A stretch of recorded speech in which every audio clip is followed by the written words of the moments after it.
एकादशी और द्वादशी इन तीन तिथियों पर एक रोटी में थोड़ा सा मीठा रखकर सोमक पितृ का नाम लेकर यदि गाय को खिला दिया जाता है तो अगर कोई पूर्वज प्रेत योनि में भी पड़ा हुआ होता है, भटक रहा होता है, जिसको पिंड नहीं मिला, जो अचानक मर गया होता है, अधोगति में चले गया होता है, उस जीव की मुक्ति दशमी, एकादशी और द्वादशी तीन दिन सोमक पितृ का नाम लेकर रोटी में पूरी में मीठा रखकर अगर गाय को खिला दिया जाता है ये 3 दिन तक, तो वो पितृ कभी भटकते नहीं है, उनको मुक्ति प्राप्त हो जाती है मोक्ष में। एकादशी है कौन, क्यों इसकी इतनी प्रधानता है, क्यों इसकी पुण्यता है, ऐसा क्या है एकादशी में जो इसकी पुण्यता मानी जाए?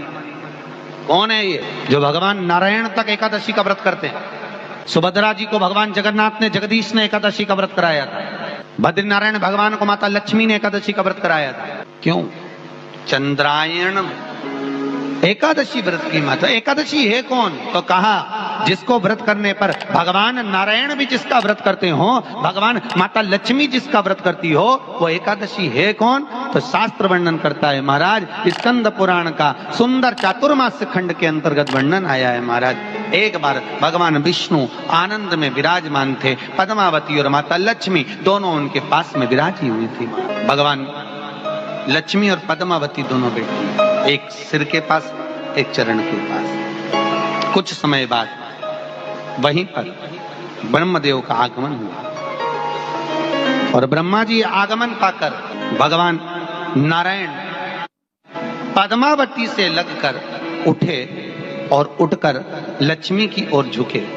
झुकने पर इन तीनों के समागम से भगवान नारायण के हृदय चित्त से एक कन्या प्रकट हो गई। उस कन्या का नाम एका था। क्या नाम था? एका। अब 10 उसके गुण इतने प्रबल थे, वो 10 गुण उसके बड़े प्रबल थे कि वो एका जिसको निहारती थी उसको संपदावान बना देती थी, जिसको देख लेती थी उसके जीवन में वो आनंद की अनुभूतियां करा देती थी। एका जिस मार्ग से जाती थी उस मार्ग के द्वार खोल देती थी। एका का पुण्य इतना पुण्य।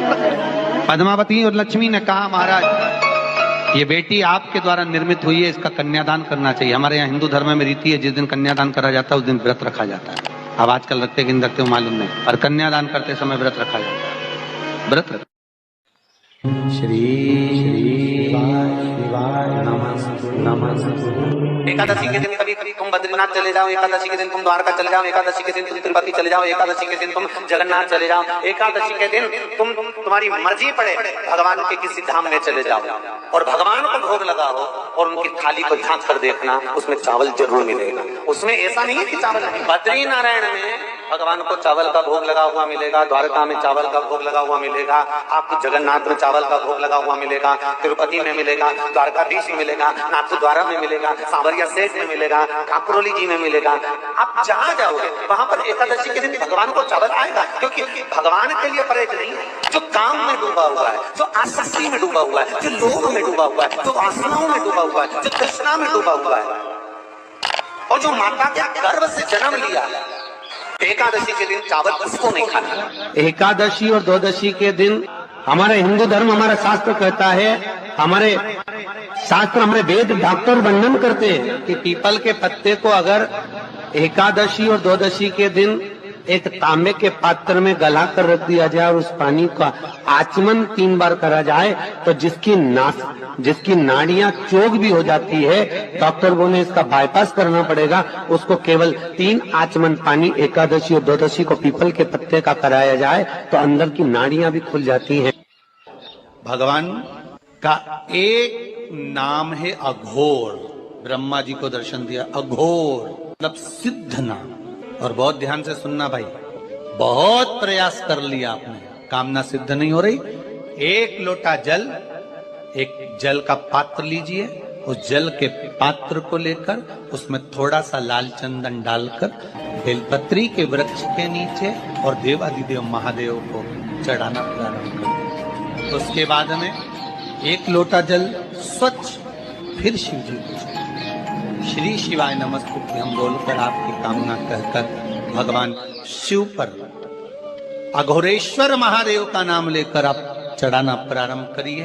बाबा आपका कार्य 3 महीने के अंदर पूर्ण कर देगा। सोने से हार के मांग तुझे क्या चाहिए। एकादशी ने भगवान विष्णु से कहा, नाथ प्रभु वर दे दो, मृत्यु लोक में जो मनुष्य मेरा व्रत करेगा, चाहे जलचर थलचर वायुचर या सांसारिक मनुष्य, मेरा अगर एकादशी का व्रत करेगा प्रभु, उसके यहाँ धन धान्य वैभव सुख संपदा बढ़ेगी और उस जीवात्मा को नरक नहीं भोगना पड़ेगा, सीधे बैकुंठ का उसको वास मिलेगा। जब जीव आत्मा को लेकर चला जाएगा, यम के दूत जब बंदी बनाकर ले जा रहे होंगे उस जीवात्मा को जिसके प्राण छूटे होंगे, यम के दूत जब बंदी बनाकर ले जा रहे होंगे, तब मुझे वर दो कि मैं इसका हाथ पकड़कर बेतन्नी से पार उतार कर सारे नरकों से निकालती हुई आपके धाम में लेकर आऊं।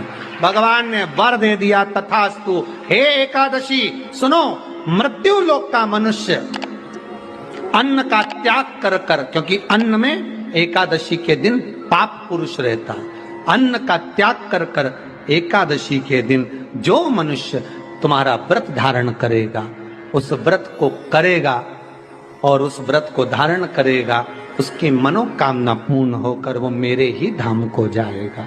ये तो हुआ एकादशी के जन्म की कथा। एकादशी का व्रत करती, बहुत ध्यान से सुनना आज की कथा को, शायद जिंदगी में मिली ना मिली, पर ये कथा का रिश्ता तो बहुत ध्यान से सुनना। स्कंद पुराण यहाँ तक कहती है कि इस कथा के चरित्र को जो श्रवण कर लेता है उसको 26 एकादशी करना भी नहीं पड़ती। इस एकादशी की केवल ये कथा सुनकर ही वो तर जाता है। बहुत ध्यान से सुनना इसको, कथा को। एकादशी के दिन जब आप जल शंकर को चढ़ाने तो रोज ही जाते हैं। जब एकादशी का दिन रहे और शंकर जी के मंदिर में आप जल समर्पित करें तो 3 बार मुख से स्वधा स्वधा स्वधा या स्वधा स्तोत्र का पाठ, जिसमें 12 श्लोक 2-4 हैं। पैसा तो आ रहा है पर घर में टिक नहीं रहा। डॉक्टर में, पुलिस में, एक्सीडेंट आदि में, कहीं गलत जगह पर व्यसन में अगर पैसा जा रहा है, जुए में, मांसाहार, मदिरा पान, या कहीं आया पैसा आने में कमी नहीं, आ रहा है पर टिक नहीं रहा, रुक नहीं रहा। कोई मांगने आ गया, दे दिया, फिर वहां से अपने पास नहीं आ रहा, अपन कह रहे हैं भैया हमारा पैसा लौटा दो, नहीं आ रहा। तो महाराज शिव महापुराण की कथा कहती है, एकादशी के दिन गंगा के जल में मात्र 7 बेलपत्री डालकर जो नंदीश्वर भगवान अर्थात जो शंकर जी के शिवलिंग के सामने नंदी होता है, उस नंदी के चरण पर गंगा का जल चढ़ाकर बेलपत्री शिव पर समर्पित कर देता है, उसके घर में रुपया रुकना चालू हो जाता है, फिर वो गलत जगह पर नहीं जाता, गलत स्थान पर वो धन जाएगा ही। आप अगर श्री शिवाय नमस्तुभ्यम का जाप कर रहे हो, प्रतिदिन आपके मुख से 11 बार 21 बार श्री शिवाय नमस्तुभ्यम मंत्र निकल रहा है, भले काम करते करते निकले।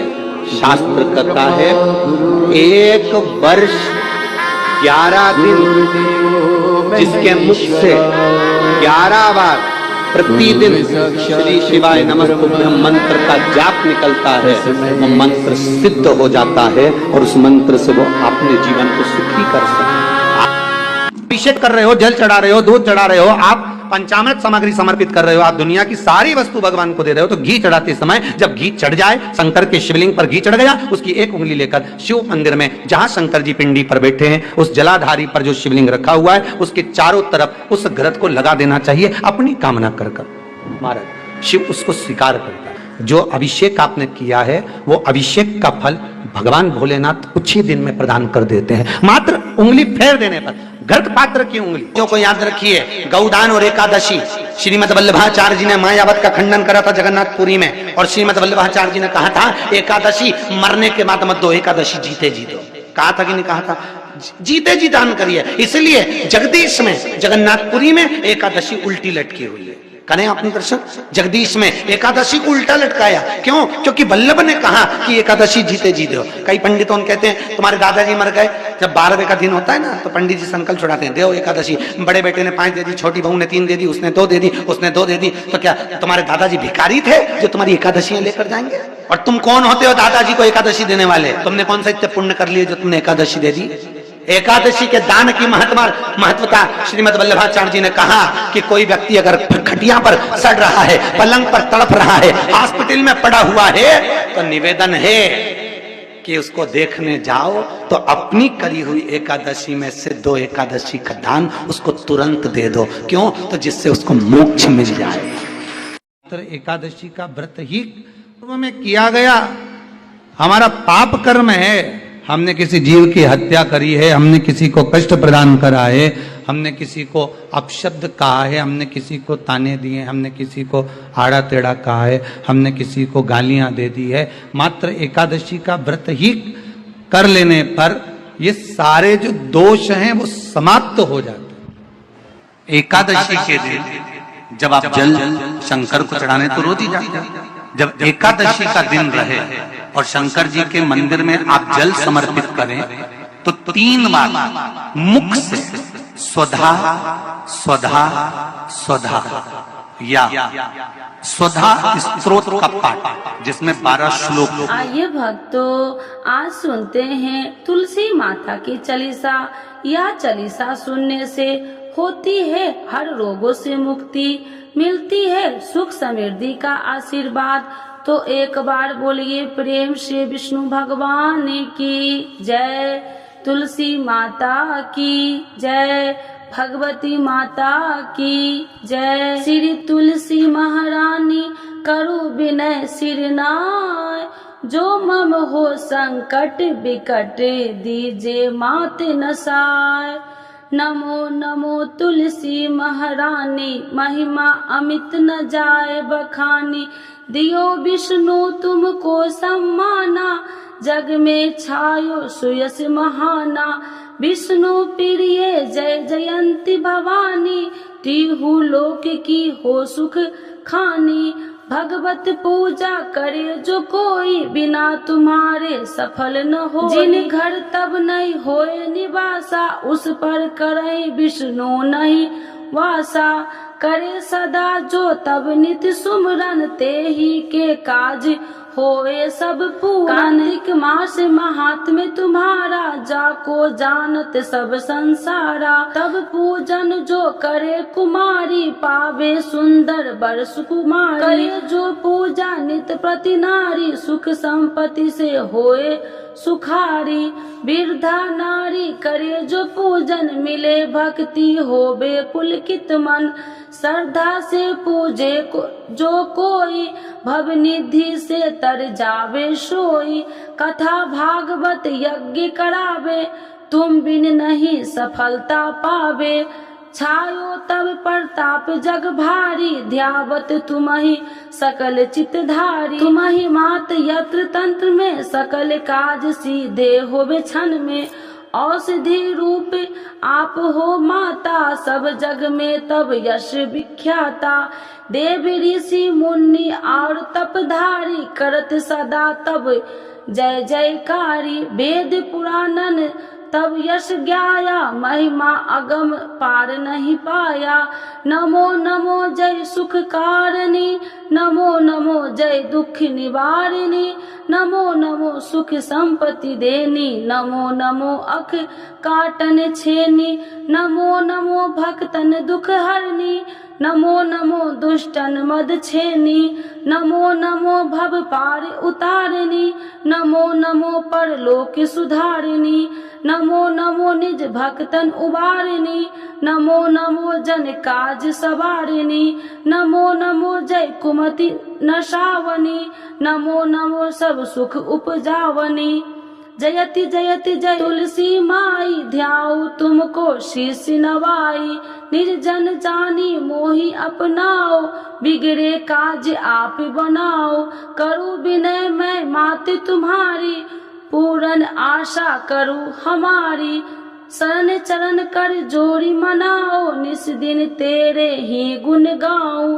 करहु मात यश अब मोह पर दाया, निर्मल होए सकल मम काया। मांगू मात या बर दीजे, सकल मनोरथ पूरन कीजे।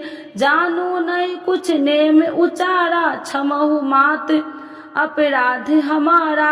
12 मास करे जो पूजा, ताशम जग में और न दूजा। प्रथम ही गंगा जल मंगवावे, फिर सुंदर स्नान करावे। चंदन अक्षत पुष्प चढ़ावे, धूप दीप नैवेद्य लगावे। करे आचमन गंगा जल से, ध्यान करे हृदय निर्मल से। पाठ करे फिर 40 की, स्तुति करे माते तुलसी की। यह विधि पूजा करे हमेशा, ताके तन नहीं रहे कलेशा। करे मास कार्तिक का साधन, शोभे नित्य पवित्र सिद्ध होई जाई। है यह कथा महा सुखदाई, पढ़े सुने सो भव तर जाई। यह श्री तुलसी चालीसा, पाठ करे जो कोई।